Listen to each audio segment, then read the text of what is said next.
Saludos cordiales, bienvenidos a mi canal. Estaremos hablando en esta oportunidad acerca de las civilizaciones, galaxias histórico-culturales. Comienzo diciendo que es todo un desafío, porque hablar de este tema en 10 minutos no es una tarea sencilla. Son los niveles más profundos del estudio de la historia, porque dura milenios, porque significa hablar de un nivel de abstracción muy grande, donde nacionalidades, donde gran cantidad de valores religiosos, de culturas, de valores espirituales, de las artes, de las potencias creativas del hombre, de todo lo que significa esa visión antropológica, filosófica, histórica de la humanidad, se resume en estos bloques que definen al mundo. Cada civilización a su vez es producto de otras civilizaciones que se han extinguido en un pasado, pero que determinan la existencia de los cuerpos históricos culturales actuales. Es bueno continuar este discurso por lo menos describiendo un mapa de cuáles son las grandes civilizaciones a grandes trazos que existen en el mundo. Podríamos diferenciar en la actualidad por lo menos 9 civilizaciones que coexisten a nivel mundial. Empezando por la cultura occidental, que determina una supremacía desde los tiempos de la modernidad y en el desarrollo del sistema mundial capitalista. Pero coexiste con otras civilizaciones. ¿Cuáles serían?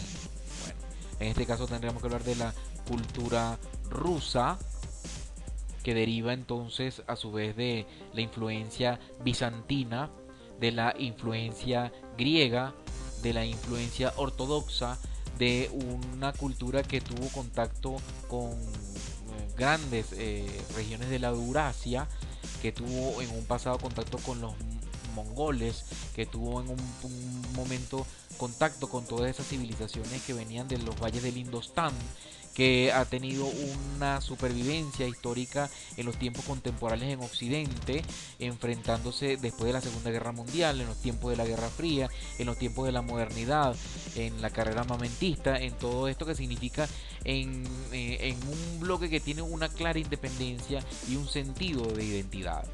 Esto coexiste también con la cultura china. Estamos en el tiempo en los cuales la expansión de la producción, de la fabricación, de todo hecho en China marca un hito de gran importancia y relevancia para nosotros, pero China no está circunscrita solamente a las gargantas del Yangtze o a todo lo que significa solamente el territorio continental chino. Dentro de los espacios del mar de China, el sudeste asiático y todas las naciones que conforman el impacto de esta influencia, se marca lo que vendría siendo esta civilización. También tenemos como vástago de la cultura cínica y de esta civilización antigua la civilización japonesa. Dentro de la cultura japonesa o de la civilización japonesa se han dado rasgos histórico-culturales que marcan una clara identidad y una independencia del punto de vista inclusive espiritual, del punto de vista de los valores religiosos, del punto de vista étnico-racial, del idioma, de la lengua, que tienen una marcada identidad que determina una diferencia clara con la cultura china. También tenemos la cultura hindú, donde la India también, que se extiende desde los valles del Indostán, pasando por todo lo que es el Ganges, llegando al Nepal, llegando al Tíbet, a todo lo que es esas regiones propias del sudeste asiático, que pasa por Bangladesh, por Birmania, por Laos, por Camboya. Es decir, toda esa gran civilización que establece el centro o el núcleo más poblado del planeta, que determina los valores propiamente del hinduismo, traen consigo esa clara diferenciación que los circunscribe dentro de un bloque histórico-cultural, una civilización. Si hablamos entonces del África, tendríamos que marcar una gran cantidad de culturas que forman parte del continente negro y que dentro de la visión árabe islámica que está en el norte, donde podríamos meter a los bereberes en la región de Libia, Túnez, Argelia, Marruecos, todo un núcleo histórico-cultural de la parte del Sahara, pero si nosotros nos vamos a los valles del Níger, donde impacta toda esta visión propia de esta región que tiene ya una serie de valores, inclusive espirituales, religiosos, inclusive lingüísticos, étnico-raciales, que tienen una clara diferenciación entonces con la región, por ejemplo, de Etiopía o de Egipto, que vendría siendo la cultura más antigua, allí que les da forma a las riberas del Nilo y a toda esa cultura del Bajo y el Alto Imperio que marcó la magnificencia del África en esos tiempos de la antigüedad remota, donde quedan los restos de lo que fue Antiguo Egipto. Entonces esa civilización, todo lo que viene siendo el África, marca un cuerpo histórico-cultural que requiere una atención especial. También tenemos que citar la región latinoamericana como una civilización. Dentro de lo que son las culturas, Latinoamérica se ha venido identificando con claros trazos de diferencia y de sentido de pertenencia dentro de Occidente, pero que va marcando la influencia de las culturas mesoamericanas. Los incas, los aztecas, los mayas, le van dando esa identidad y esa conformación. Esto lo defiende muy bien Samuel Huntington en su libro El choque de civilizaciones, donde él va refiriendo con claros trazos las características que conllevan entonces a América Latina conformar esa visión de civilización. Tendríamos que hablar también de el Medio Oriente. En el Medio Oriente algunos podrían llamar, bueno, civilización árabe o la cultura árabe. Pero ahí entro lo que llamamos árabe, ¿cómo quedarían entonces los turcmenos? Turquía ya prácticamente es una civilización aparte, ellos hablan su propio idioma, su propia lengua.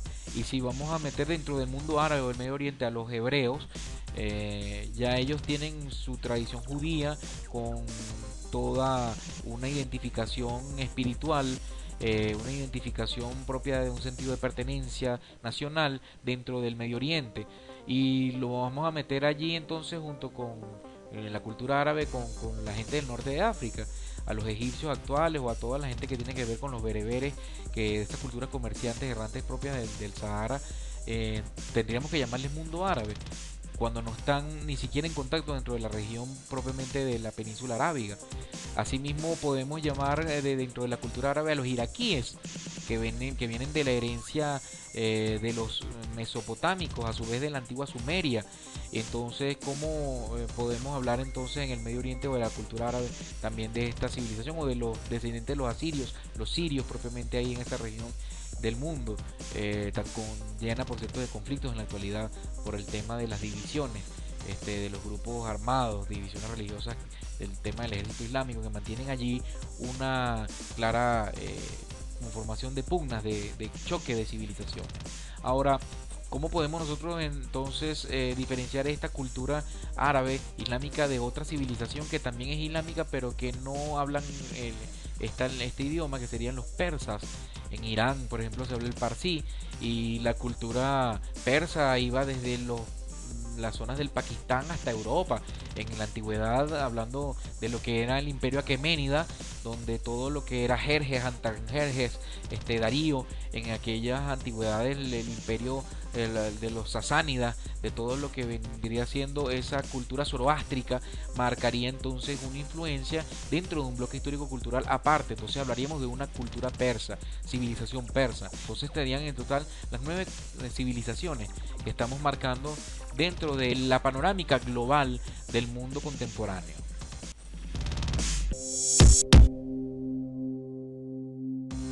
Dentro de los temas más apasionantes del estudio de las civilizaciones se encuentra la idea del tiempo eje. Esto fue defendido por el alemán Karl Jaspers y que se circunscribe dentro del siglo VIII al siglo II a.C. Es decir, esa idea de la salvación, de la liberación del hombre, de esa promesa espiritual que conlleva todo un cúmulo en el que confluyen las civilizaciones dentro de diferentes perspectivas. Por ejemplo, todas las enseñanzas de Lao Tse y de Confucio y de Sun Tzu hacia el siglo V están dentro de ese periodo de tiempo. Las enseñanzas de Buda hacia el siglo V antes de Cristo también en la India están dentro de ese periodo de tiempo. Las enseñanzas de los profetas propios de Palestina están dentro de ese periodo de tiempo. Las visiones de Zoroastro, los grandes aportes de la filosofía griega, la visión de la ciencia, de la filosofía, de las enseñanzas de Pitágoras, de la visión inclusive más lúcida en las ideas políticas de la ciudadanía griega, en el nacimiento de la democracia, está dentro de este periodo de tiempo, es el siglo V antes de Cristo, y que nosotros podemos ir viendo esa promesa del progreso, del desarrollo, de la liberación, de la forma en la que el hombre va reclamando de por sí la idea de un futuro que está dentro de este periodo de tiempo.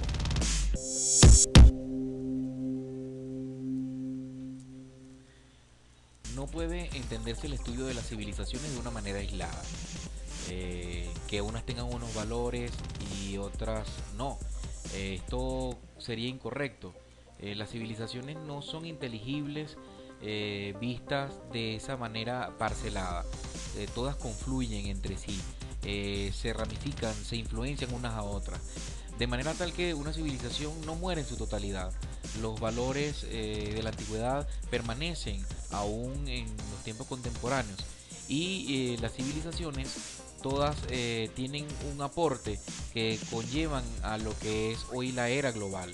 Si bien es cierto que la era tecnocientífica, que empieza desde el siglo XVIII, con la revolución industrial hasta llegar a la revolución microelectrónica hacia finales del siglo XX, marca un punto bifurcativo, evolutivo, de gran interés para la humanidad. Es cierto que toda la confluencia de todos los aportes de las civilizaciones han marcado una totalidad.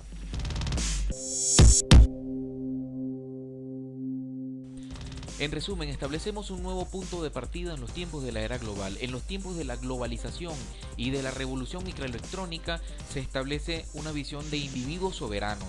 Todos debemos ser de alguna manera ciudadanos globales. El hombre electrónico tiende a ser un individuo soberano, donde la era de la razón, del progreso, se va materializando a la sociedad de los individuos que buscan la verdad, que buscan la revelación de la información de una manera que pueda ser conocida sustancialmente por todos y que sea inclusiva para el futuro de la humanidad.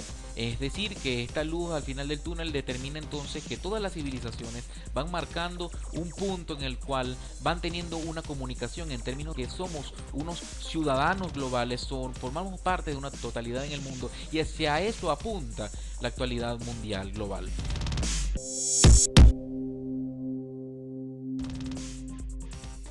Es bueno que se suscriban, que marquen la campanita de notificaciones para nuevos artículos, y cualquier comentario, si es el caso, para cualquier tema, lo tomaremos en cuenta en las futuras entregas en la era global. Muchas gracias por su atención, estamos en línea.